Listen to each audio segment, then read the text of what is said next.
The guy started leading up 2015. Q-Card is coming too close to call. The Q-Card was an exceptional horse. Never forget it. King George VI chase, a win for number 3, Q-Card. They're those sort of mantelpiece races you want to be winning, you want to be competitive in.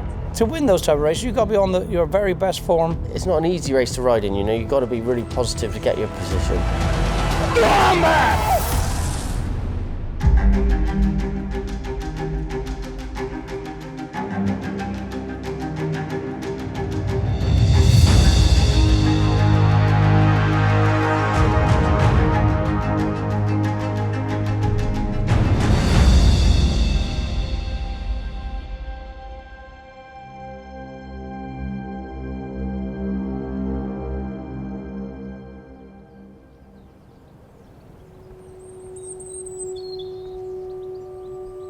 Winter has fallen on Ven Farm.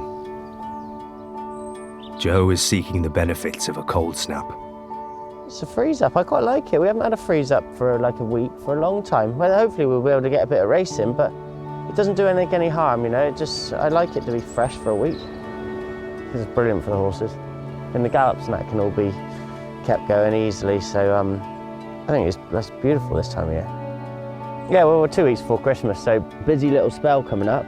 It's pressing on my mind. I need to know exactly what I'm going to run over Christmas and New Year.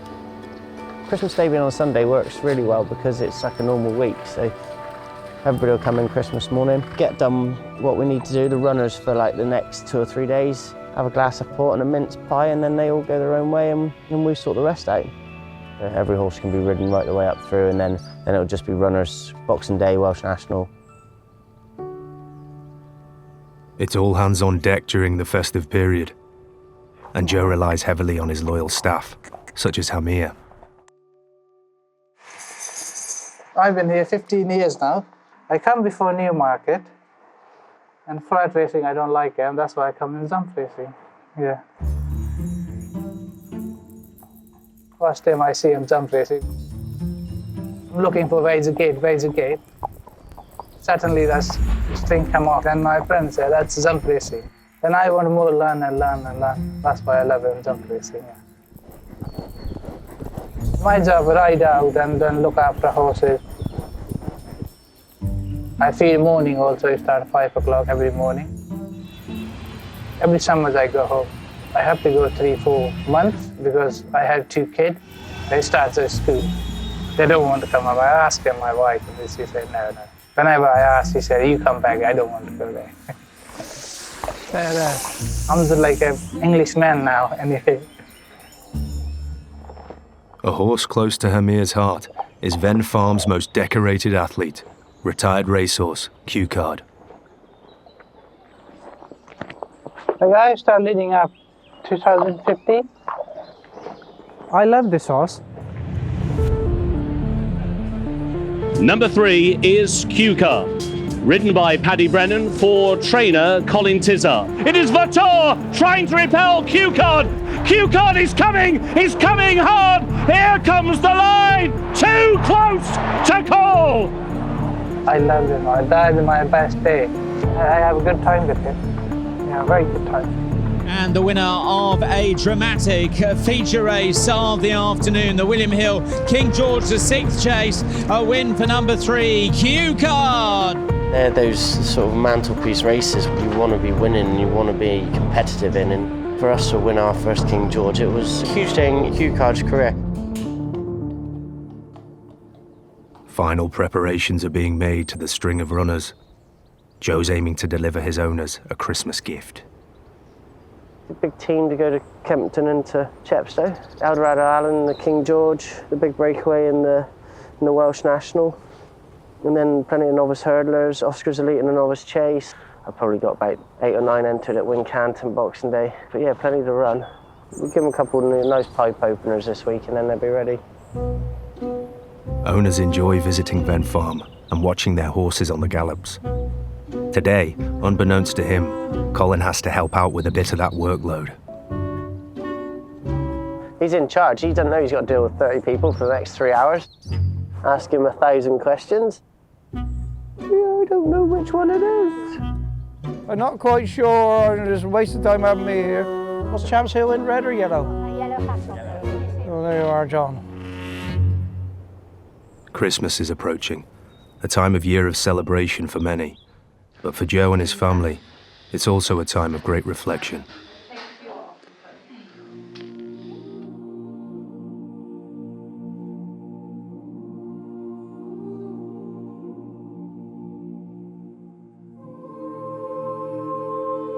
Kim was a huge part of growing the yard. You know, that's when Dad was getting his permit.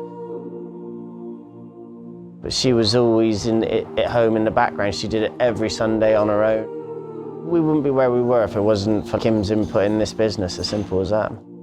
She was like not very well. And then they removed the cyst and they thought it was all fine, and it turned out it was cancerous, and the cyst just spread through her body and killed her within a month.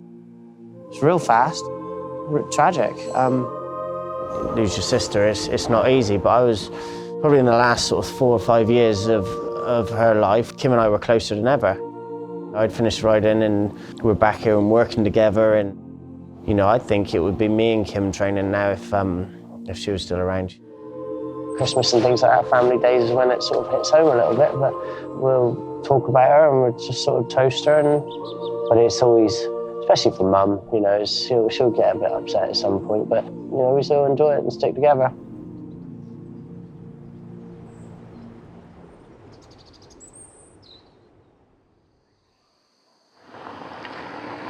It's just a few days before the races.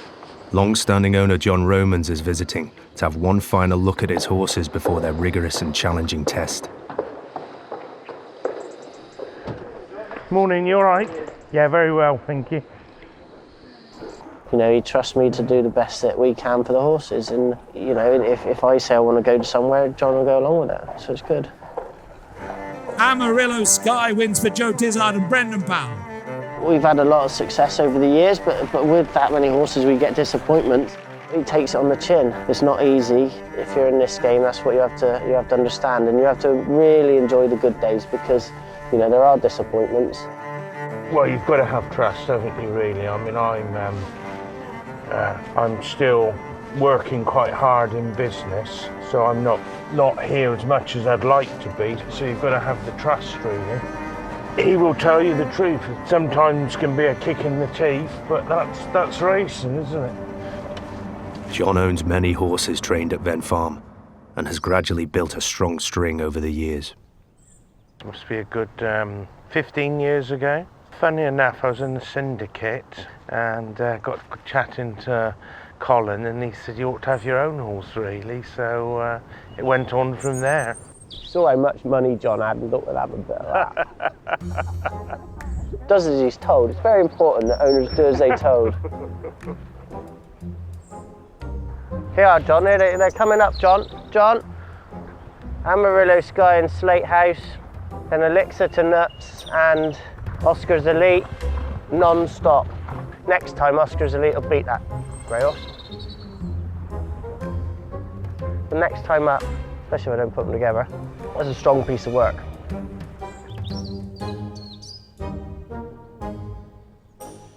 As the final prep work is completed for the festive runners, the team starts to focus on the races, but something unexpected happens that impacts heavily on the hearts of everyone at the yard.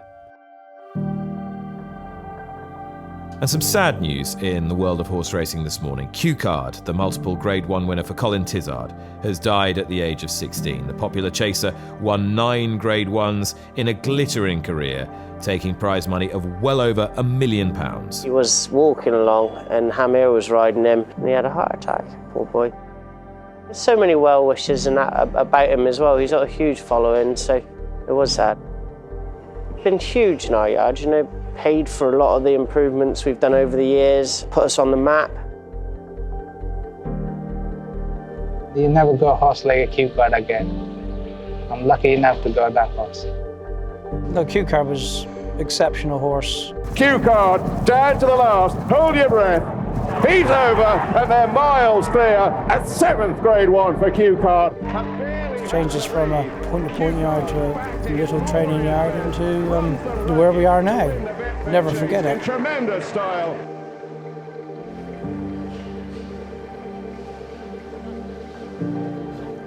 In the history of racing, there's not been many horses that have done what Q-Car's done. He went from being a real happy horse and he didn't suffer, and you know, he'll be long remembered around here.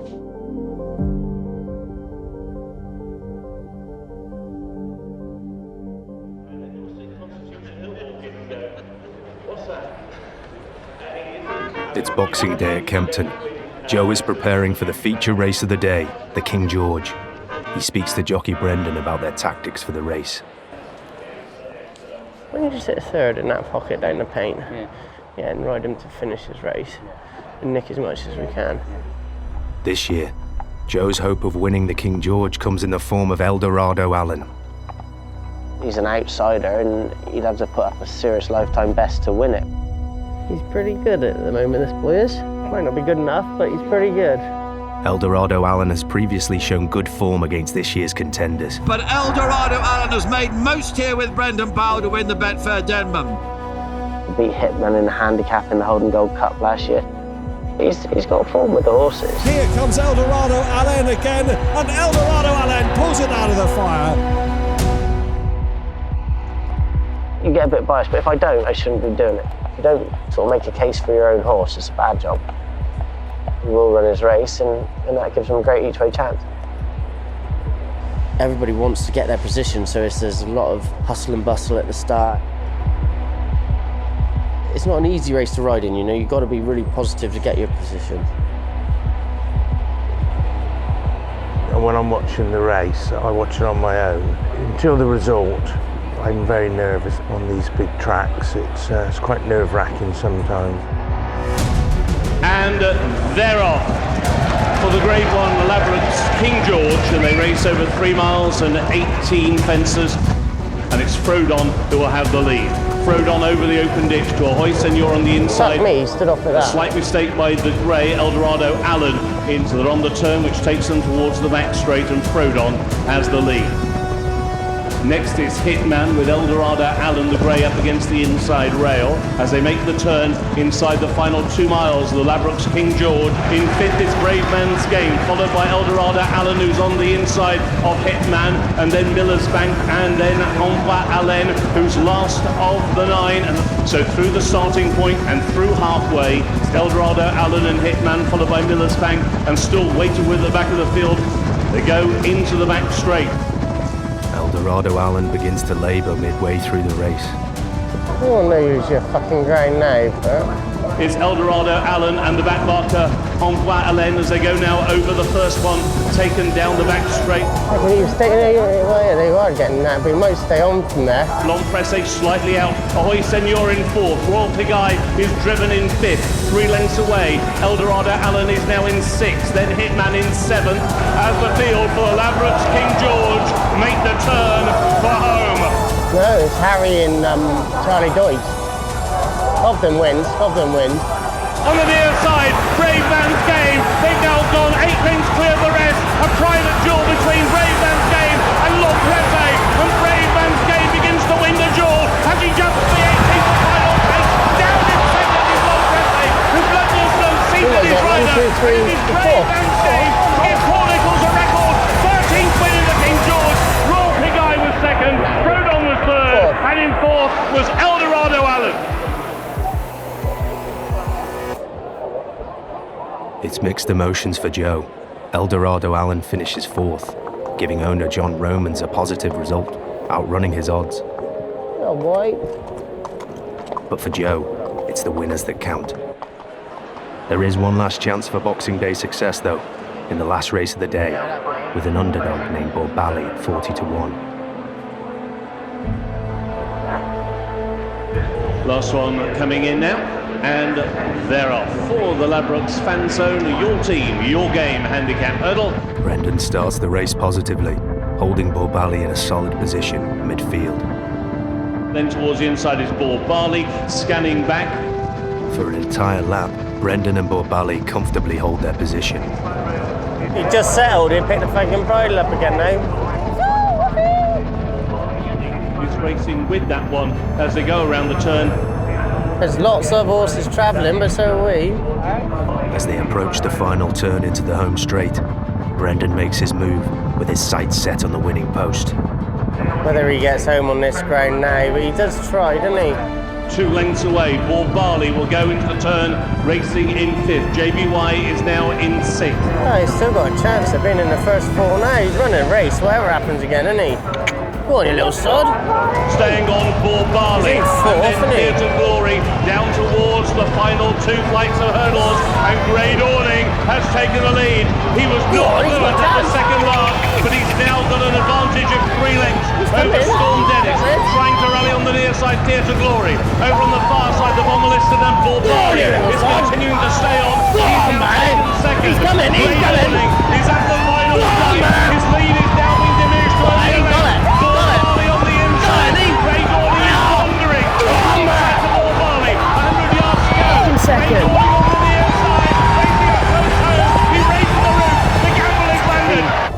He deserved to win that little soft No, but well done, you. He deserved to win that, the little fucker. Who did, didn't he? God.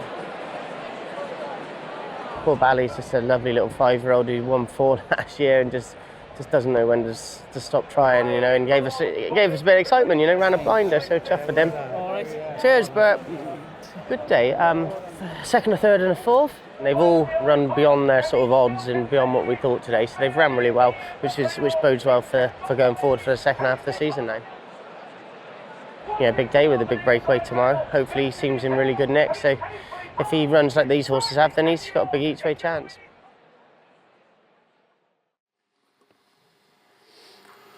It's the following morning, with just a couple of hours before Joe travels to Chepstow for the Welsh Grand National.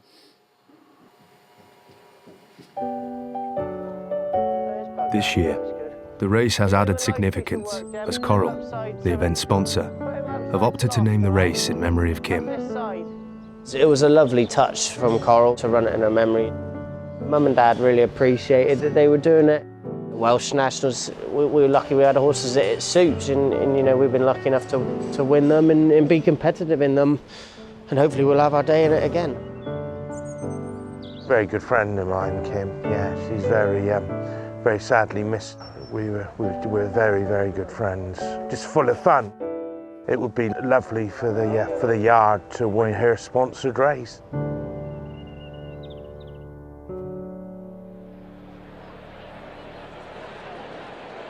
In today's race, the Welsh Grand National, Joe is running a horse called the Big Breakaway, and today he is accompanied to the racecourse by his father, Colin.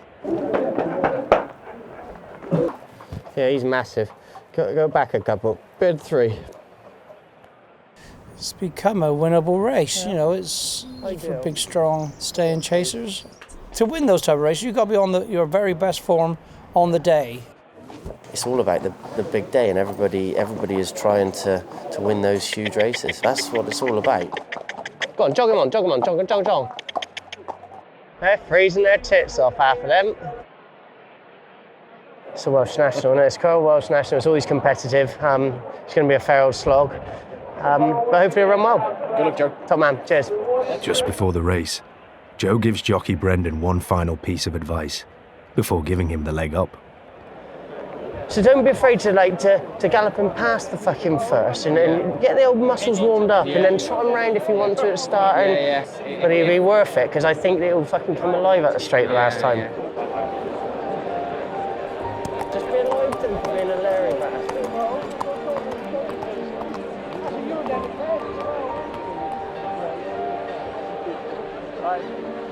Starters ready for them, the flags are raised. And they're off for the Coral Welsh Grand National of 2022, run in memory of Kim Gingell. And the big dog in the noseband down on the inner is prominent as they arrive at the first of 23 scheduled fences. The big dog and the 2 amigos and the Rousseaus push the early pace along, with Joe Tizard's the big breakaway is alongside red cap on the far side as they turn down the back. That's fine there, isn't it? He's given his ground away there, but he won't give nothing away down there. It's a straight line, isn't it? And it's the 2 amigos and the big breakaway with the red cap is a close third. as they freewheel into this next left-hander. Yeah, you've got to choose this morning where you wanted to be. Is theirs ideal, isn't it? The two amigos, runner-up in the race 12 months ago, with the big breakaway at his quarters. The big dog against the running rail and fellow Irish raider Regina Draconis in the blue silks as they arrive at fence 8, the first of a line of 5 up the straight. It's the two amigos in the maroon narrowly to the big breakaway on the near side. Cyclop made a juddering mistake there. Next fence brings them to the end of their first circuit in the Coral Welsh Grand National. The big breakaway, the noseband of the big dog on the inner. So they prepare to meet rising ground, and they make the run now towards the first of the fences in the back straight once again. And it's the two amigos who leads the big breakaway and the nosebanded the big dog. As the leaders press on towards fence 13, the two amigos hopping over in front. They're not guaranteed to fucking stay. They're heading for the last mile in the Coral Welsh Grand National. It's the two amigos from the big dog, the big breakaway with the red cap. They've got 5 more fences left to jump. The two amigos with the big dog's nose-banded head just second. The big breakaway bustled up alongside it. The galloping bear in the raw blue has put his nose up into 4th. Trucker's Lodge poised on the inside. There's a big break then to Ask Me Earlier Musical Slave. Quick Wave has been pulling up. Fortescue is continuing to toil on, but it's the two amigos on towards 5 out. Narrowly to the big dog who's coming up to have a crack at him under his Walter Burton. And they make their way now towards the last of the ditches. This is 4 out. Go on, Matt. Come on, he's still got a fucking chance. Heading now towards the second last. It's the two amigos very pluckily. More fluent there than the big dog who hit it halfway up. Here it comes! They've got 1 left to jump in the Welsh National. It's the two amigos. The big dog on the near side, the big breakaway snapping at the heels. The two amigos. Is this his date with destiny? The big breakaway is staying on pathway. 100 yards to go. The two amigos head bowed low in grim determination. And this year, it's his turn. The two amigos wins the Coral Welsh Grand National. The big breakaway is second. Fucking second. Well done, Bert. Well, Bert. Park, he didn't do nothing wrong, did he? Nothing wrong. Nothing wrong. Right, I'm hurting now, but it's already starting to sink in that he's ran his heart out and I'm chuffed with him, but it won't be until later on tonight that I can really sort of say, oh, he's ran a blinder and I'm chuffed to bits with him, but seconds nothing, you know. It's no, we're in like nobody remembers the second, so.